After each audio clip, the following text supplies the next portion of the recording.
आज के एक अगली नई वीडियो में मैं हूं अभिषेक और आप देख रहे हैं अभिषेक एकेडमी का या ऑनलाइन यूट्यूब चैनल।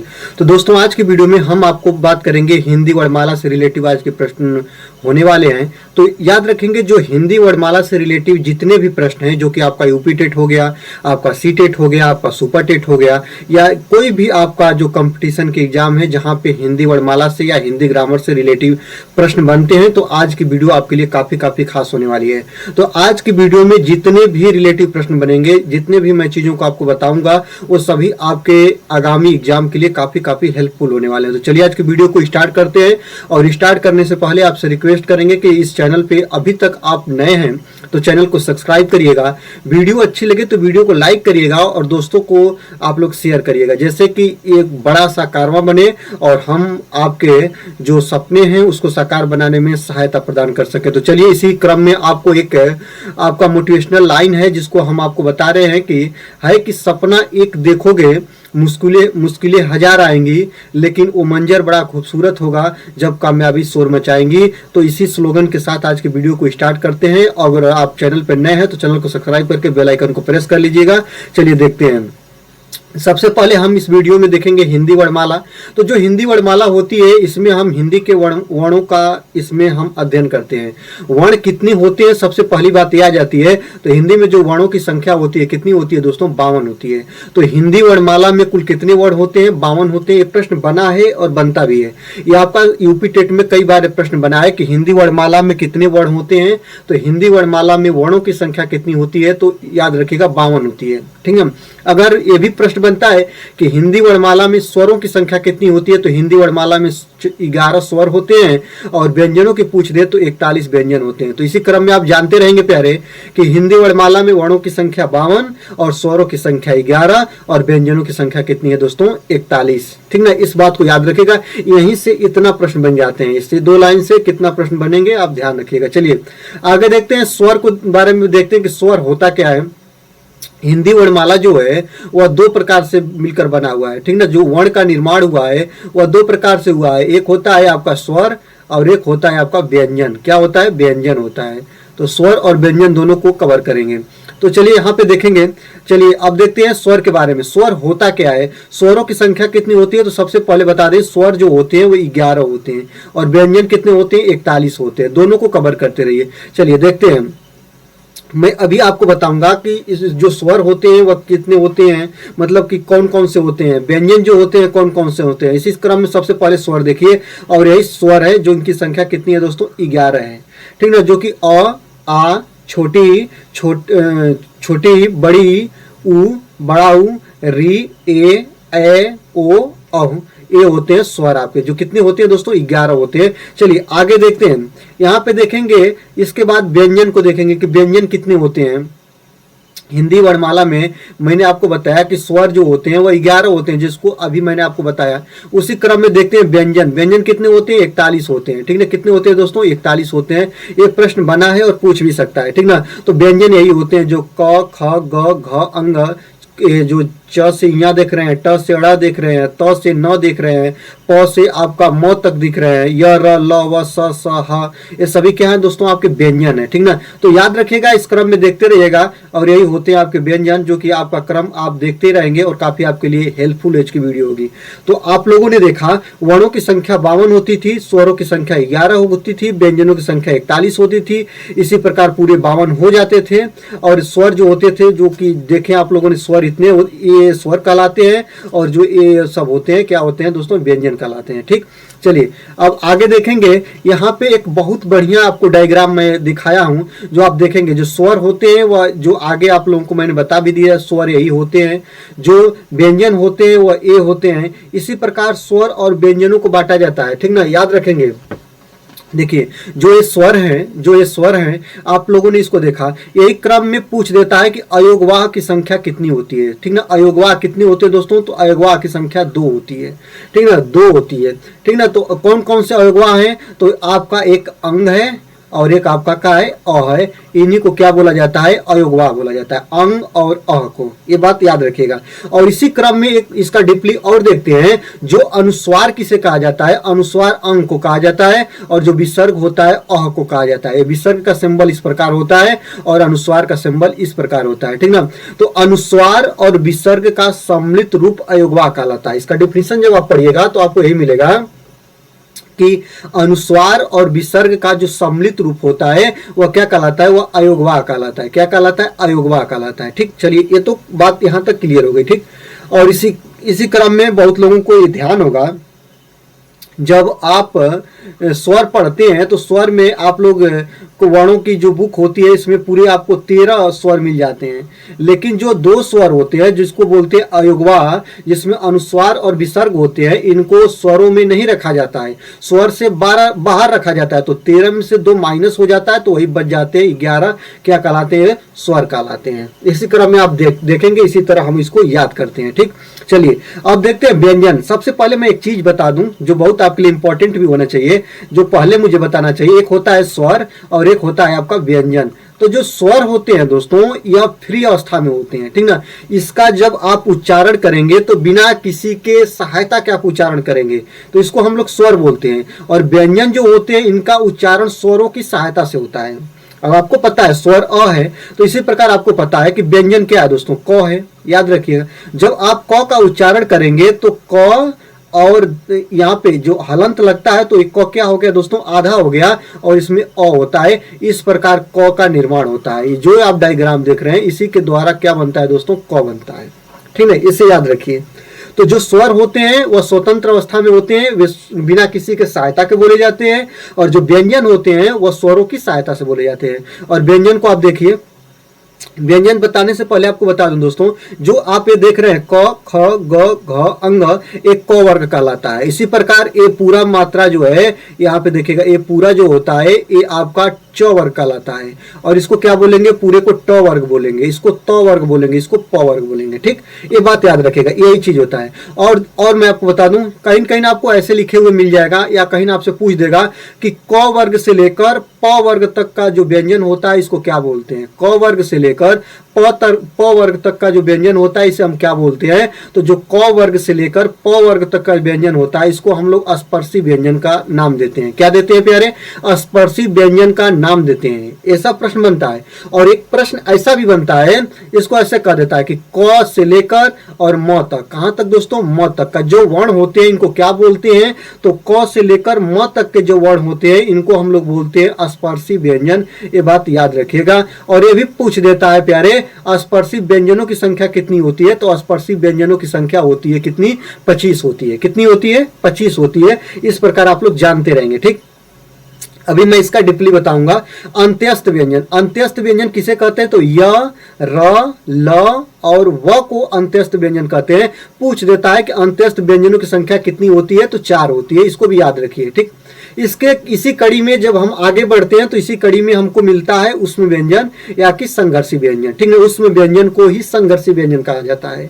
क्यों, क्योंकि उष्म व्यंजन या संघर्षी व्यंजन का उच्चारण करते समय मुख से गर्म हवा निकलती है, गर्म वायु निकलती है। याद रखिएगा। तो इसी कारण इसको उष्म या संघर्षी व्यंजन बोलते हैं। और ये जो होते हैं, ये स, ये वाला स और स और ह को बोलते हैं। और इसकी भी संख्या कितनी होती है, 4 होती है। इसको भी याद रखेंगे। ठीक, इस बात को ध्यान रखेंगे। ठीक, इसके बाद आता है आपका संयुक्त व्यंजन। और संयुक्त व्यंजन क्या होता है, इसकी भी संख्या 4 होती है। और उच्छिप्त व्यंजन की संख्या कितनी होती है, 2 होती है। कितनी होती है, 2 होती है। ये ढक्कन वाला ढ और डलिया वाला ड, ये आपका क्या है दोस्तों, उच्छिप्त व्यंजन कहलाते हैं। क्या कहलाते हैं, उच्छिप्त व्यंजन कहलाते हैं। इसको भी आप लोग याद रखेंगे। ठीक, चलिए यहाँ पे मैं आपको एक बात बता दूं, बहुत बार चाहे यूपी टेट हो, सी टेट हो, सुपर टेट हो या कोई भी कंपटीशन वाले एग्जाम हो, बहुत बार पूछा है कि छतरी का निर्माण किससे हुआ है। तो आधा क और इस वाले स से हुआ है आपका छतरी का निर्माण। ठीक ना, याद रखिएगा। त्र किससे बनता है, आधा त और रस्सी वाला र से मिलकर बनता है। याद रखिएगा, इसका निर्माण त्र का त, आधा त और पूरा र से होता है। इस बात को आप लोग याद रखेंगे। ठीक, और इसी क्रम में आगे देखते हैं, आज्ञा का निर्माण किससे हुआ है, आधा ज और पूरा इया से मिलकर बना है क्या दोस्तों, आज्ञा। क्या बना है, आज्ञा बना है। यहाँ पे देखिएगा, स्र का निर्माण किससे हुआ है, जो बड़ा स जो बड़ा वाला आधा स है उससे और रस्सी वाला र से मिलकर बिना है आपका जो स्र बना है, ठीक ना। जो संयुक्त व्यंजन होते हैं यही होते हैं छत्री, त्र, अज्ञा और स्र, और इनकी भी संख्या कितनी होती है, संख्या होती है 4। इसको याद रखेंगे। उसमें या संघर्षी व्यंजनों की संख्या 4, आपका अंत्यस्थ व्यंजनों की संख्या 4, उच्छिप्त व्यंजनों की संख्या 2, ढ ढ ये पूछ भी देता है कि कौन सा व्यंजन क्या है, तो इसको भी याद रखेंगे। स्पर्शी व्यंजनों की संख्या क्या है, 25, ऐसे याद रखेंगे, ठीक। आगे देखते हैं आगत स्वर किसे कहते हैं, तो जो ए कहलाता है दोस्तों इसको आगत स्वर का नाम देते हैं, और आगत व्यंजन जो होते हैं ये होते हैं, इसको भी आप लोग याद रखेंगे। ये भी कहीं कहीं पूछ देता है तो मैंने इसको भी सजो लिया, ठीक ना। चलिए आगे देखते हैं। आगे देखेंगे स्वर के भेद। स्वर के भेद कितने होते हैं ये याद रखेंगे, जो कि स्वर के उच्चारण के आधार पे जो स्वर के भेद होते हैं, जो कि यहाँ पे याद रखेगा, जो इनको लिखने का आधार है या बांटने के आधार पे ये 3 प्रकार के होते हैं, ठीक ना। एक ह्रस्व स्वर कहलाता है, एक आपका दीर्घ स्वर कहलाता है, और एक आपका संयुक्त स्वर या प्लुप्त स्वर बोलते हैं, इसी को बोलते हैं। ऐसे याद रखेंगे, ठीक ना, ऐसे याद रखेंगे। कैसे बनते हैं, इसका कैसे निर्माण होता है, क्या होते हैं, सबको देखिएगा। जो आपका ह्रस्व स्वर होता है इसके उच्चारण में बहुत कम समय लगता है, याद रखेगा। जिन स्वरों के उच्चारण में कम से कम समय लगे उसको हम लोग क्या बोलते हैं, ह्रस्व स्वर बोलते हैं, ठीक ना, ह्रस्व स्वर बोलते हैं। और ह्रस्व स्वर की संख्या पूछ देता है। ह्रस्व स्वर को लघु स्वर भी कहा जाता है, और इसकी संख्या 4 होती है। कितनी होती है दोस्तों, 4 होती है, जो कि अ, छोटी ई, छोटा उ और री, जो ये क्या कहलाते हैं, आपके ह्रस्व स्वर कहलाते हैं। इस क्रम में आप लोग इसको देखेंगे। इसको क्या बोलते हैं, ह्रस्व स्वर बोलते हैं, या छोटी स्वर बोलते हैं, या एक मात्रिक स्वर बोलते हैं, या इसको लघु स्वर बोलते हैं। जो भी कुछ कहना है आप याद रखिएगा। सभी चीजों को मैं आपके सामने पेश कर रहा हूं, और यही होते हैं स्वर। इनकी संख्या होती है 4, और इनकी संख्या कितनी होती है दोस्तों, याद रखेगा। ये जो दीर्घ स्वर होते हैं इन स्वरों के उच्चारण में ह्रस्व स्वर से 2 गुना समय लगता है। कितना दोस्तों, 2 गुना, मतलब ज्यादा समय लगता है। और याद रखिएगा जो आपका दीर्घ स्वर होते हैं इनकी संख्या कितनी होती है, 7 होती है। कितनी होती है, 7। उनकी संख्या कितनी होती थी, 4 होती थी, इनकी होती है कितनी, 7। कौन कौन से हैं, जो बड़ा आ है, बड़ी ई है, बड़ा ऊ है, एनक, ए, ओ, औ, ये जो है दोस्तों इनको हम लोग बोलते हैं दीर्घ स्वर, और इनकी संख्या कितनी होती है, 7 होती है। मैं अभी आपको बताया भी हूं। इनको बड़ा स्वर या द्विमात्रिक स्वर बोलते हैं, इनको एक मात्रिक स्वर बोलते हैं, याद रखेंगे, ठीक ना। ये प्रकार के आप लोग ह्रस्व स्वर देखे, दीर्घ स्वर देखे। प्रश्न ऐसा बनता है जैसे आपको मान लीजिए ऐसे ए लिख दिया और कहेगा कि ह्रस्व स्वर है कि दीर्घ स्वर है, तो ये क्या बोलेगा आप लोग, दीर्घ स्वर है। जैसे कह दिया कि ऋषि वाला री ले लिया और कह दिया कि कौन सा स्वर है, तो आप लोग बोलिएगा कि आपका ह्रस्व स्वर है, ठीक। इसी क्रम में आगे देखते हैं, इसी कड़ी में आगे बढ़ेंगे और देखेंगे प्लुप्त स्वर। प्लुप्त स्वर जो होता है, ह्रस्व स्वर में 1 मात्रा का समय लगता है, दीर्घ स्वर में 2 मात्रा का समय लगता है, और जो आपका प्लुप्त स्वर होता है इसके बोलने में, इसके उच्चारण में ह्रस्व स्वरों की अपेक्षा 3 गुना का समय लगता है। कितने गुना का समय लगता है दोस्तों, 3 गुना का समय लगता है। जो कि ओम शब्द देख रहे हैं ना दोस्तों, ओम शब्द है जिसमें 3 वर्णों से मिलकर बना है, एक छोटे छोटे वर्णों से। इस प्रकार हम कहते हैं कि ये कौन सा वर्ण होगा, ये प्लुप्त स्वर होगा। यही प्रकार आप लोग देखेंगे, ठीक ना। चलिए आगे देखते हैं। मैंने अभी आपको एक चीज बता भी दिया है कि व्यंजन के 3 भेद होते हैं, जो कि आप लोग देखिएगा, स्पर्श व्यंजन, अंत्यस्थ व्यंजन और उष्म व्यंजन। स्पर्श व्यंजनों की संख्या 25, अंत्यस्थ व्यंजनों की संख्या 4 और उष्म व्यंजनों की संख्या भी 4। देखते रहिए। उष्म व्यंजन के मुख से निकलने पर गर्म हवा निकलती है, मैं अभी आपको बताया हूं। और स ह यही है दोस्तों, इसको बोलेंगे आप लोग उष्म व्यंजन। अंत्यस्थ व्यंजनों की संख्या भी होती है 4, और यह जो होते हैं यह व्यंजन अंत्यस्थ स्थान पर बोले जाते हैं। और यह जो है, यह है, र है, ल है और वह है, इसी को बोलते हैं अंत्यस्थ व्यंजन। इसको भी आप लोग याद रखेंगे। और स्पर्श व्यंजनों की संख्या होती है 25, क वर्ग से लेकर और आपका प वर्ग तक की जो ध्वनि होती है स्पर्श व्यंजन कहलाते हैं। जैसे उदाहरण में आपको मैंने ऐसे यहाँ तक बता दिया, ठीक ना। चलिए आगे देखते हैं। आगे देखेंगे। और यही जो व्यंजन के बंटवारे का, जो कि उच्चारण के आधार पर बंटवारा करेंगे, तो उच्चारण के आधार पर इसके बंटवारे के अलग अलग भेद होते हैं, जो आप देखेंगे। कंठव्य, तालव्य, मूर्धन्य, दंत्य, आपका ओष्ठ, आपका कंठ तालव्य, आपका कंठोष्ठ्य, दंतोष्ठ्य और नासिक व्यंजन। ठीक ना। तो हर वर्ग का पांचवा जो वर्ग होता है उसको आप लोग नासिक व्यंजन बोलते हैं। ऐसे आप लोग याद कर लेंगे तो ये चीज तो कभी ना भूलेगी। ठीक ना। सबसे पहले इसको खत्म कर लेते हैं। ठीक, इसके लिए मैं आपको चल रहा हूं यहाँ पे स्लाइड आप लोग देखिएगा दोस्तों, यहाँ पे। ठीक ना। यहाँ पे देखिए जो एक क वर्ग है ना, यहाँ से देखिए मैं बता रहा हूँ, जो क वर्ग है ना, इसमें जितने भी ध्वनियां हैं इनको कंठ वर्ग बोलते हैं। ठीक ना। इसका उच्चारण स्थान कंठ से होता है, मनुष्य के यहाँ से कंठ से निकलते हैं, सभी वर्णों की उत्पत्ति कंठ से होती है, इसलिए इसको कंठ वर्ग बोलते हैं। च वर्ग जो है इसको तालु वर्ग बोलते हैं। क्या बोलते हैं? तालु वर्ग बोलते हैं।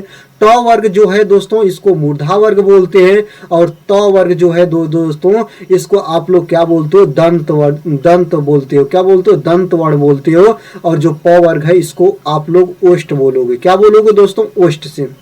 क्योंकि जो प वर्ग है ना इसका उच्चारण आपके ओठों से होता है। ठीक ना। जितने भी वर्ण हैं, जैसे देख लीजिए प आपके ओठ दोनों सट रहे हैं तो आप लोग ऐसे निकालोगे प वर्ग। यहाँ पे देखो जो त वर्ग है इसकी जो उच्चारण ध्वनियां होती हैं, आपकी जीवा जो है, जीभ जो है आपके दांत पर जाएगी तभी त वर्ग का निर्माण होगा। तो ऐसे ऐसे इसका हम पता लगाते हैं। ठीक ना।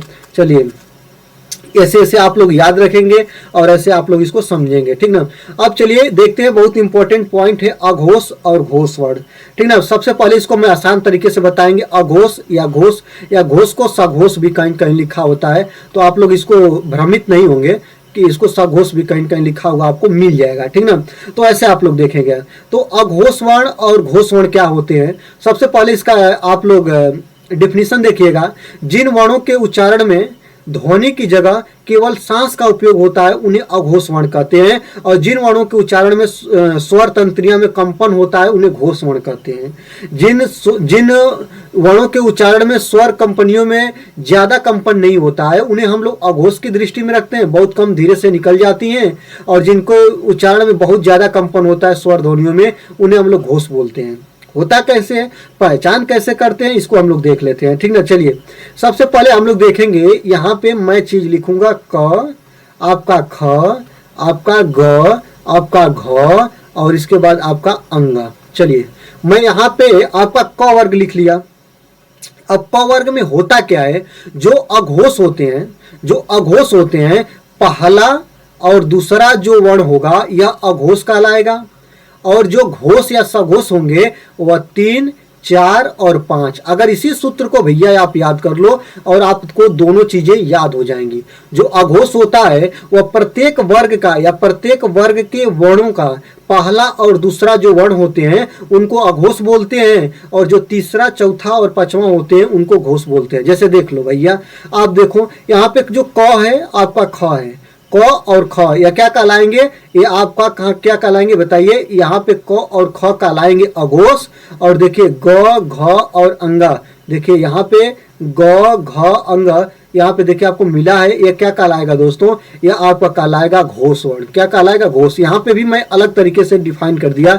यहाँ पे आपका अघोष और घोष, पहला दूसरा, पहला दूसरा, पहला दूसरा, पहला दूसरा, पहला दूसरा, इसी क्रम में आप लोग ग, यहाँ पे दूसरा तीसरा, दूसरा तीसरा चौथा, दूसरा तीसरा अरे दूसरा तीसरा पांचवा, ऐसे ऐसे आप लोग इसको याद करेंगे और समझेंगे। ये आपके लिए काफी इंपॉर्टेंट होता है। ठीक ना। क, ख, ग, घ, अंग, जिससे आप लोग इसको जब आप समझेंगे ना तो आपको ये चीजें आपको मिल कर आएंगी, आपको घर के आएंगी, आप इसको आप ऑटोमेटिक अपने चीजों में याद करते रहेंगे और समझ जाएंगे। ठीक ना। तो ये आपके लिए काफी आसान होगा। अघोष जो होता है पहला दूसरा, अघोष जो होता है तीसरा, चौथा और पांचवा होता है। इसी क्रम में आप लोग इसको याद रखेंगे। ठीक ना। चलिए आगे देखते हैं। इसी क्रम में देखेंगे अब हम लोग अल्प प्राण और महाप्राण। ठीक ना। तो अल्प प्राण और महाप्राण क्या होता है? अल्प प्राण और महाप्राण, इसको समझ लीजिए।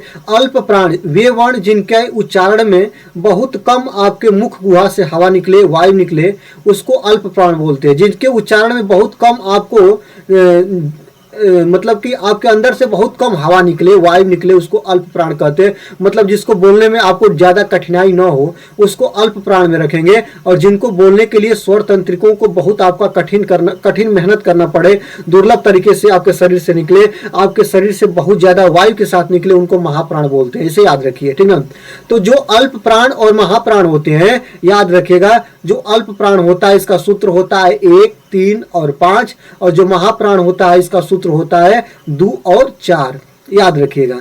तो कैसे इसको याद करते हैं देखिएगा, मैंने अभी आपको बताया अल्प प्राण वर्णों के उच्चारण में कम हवा निकलती है, मैंने बता दिया कि कम हवा निकलती है, और जबकि महाप्राण उच्चारण में अधिक हवा निकलती है। दोनों बात याद रखेंगे, ठीक। यहाँ पे देखिए मैं आपको बता रहा हूं, जैसे क, आपका ख, आपका ग, आपका घ और आपका अंगा लिखा। मैं कह दूं कि इसमें अल्प प्राण क्या क्या है, तो 1, यहाँ पे 3 और ये आपका 5, ये अल्प प्राण है, जबकि 2 और 4 ये क्या है दोस्तों, ये आपका महाप्राण है। याद रखेंगे। इस क्रम में अल्प प्राण और महाप्राण को निकाला जाता है, इस बात को आप लोग समझते रहेंगे, ठीक ना। चलिए यहाँ पे मैं आपको बता दूं, हिंदी में 20 अल्प प्राण वर्ण पाए जाते हैं, ये भी आप लोग याद रखिएगा। कई बार ये प्रश्न पूछा था तो इसलिए मैंने इसको भी कवर किया। जो हिंदी वर्णमाला में 20 अल्प प्राण पाए जाते हैं, इसको भी आप लोग कवर करेंगे, ठीक ना। महाप्राण कितने पाए जाते हैं, तो 15 महाप्राण पाए जाते हैं, और 20 जो होते हैं वो अल्प प्राण पाए जाते हैं। इस क्रम में आप लोग याद रखेंगे। अल्प प्राण और महाप्राण, अल्प प्राण में कम वायु निकलेगी, महाप्राण में अधिक वायु निकलेगी। महाप्राण जो होगा प्रत्येक वर्ग का दूसरा और चौथा वर्ण होगा, और इसके बाद जो अल्प प्राण होगा प्रत्येक वर्ण का एक पहला, तीसरा और पांचवा वर्ण होगा। इसको भी आप लोग याद रखेंगे। तो आज के वीडियो में हिंदी वर्णमाला से रिलेटिव कुछ पॉइंट हुए जो कवर हो गए, और मिलते हैं अगले वीडियो में। ऐसे ही वीडियो आप चाहते हैं तो वीडियो को आप लोग लाइक करिए, चैनल पर नए हैं तो चैनल को सब्सक्राइब करके बेल आइकन को प्रेस करिए, और देखते रहिए आप लोग अभिषेक एकेडमी का यह ऑनलाइन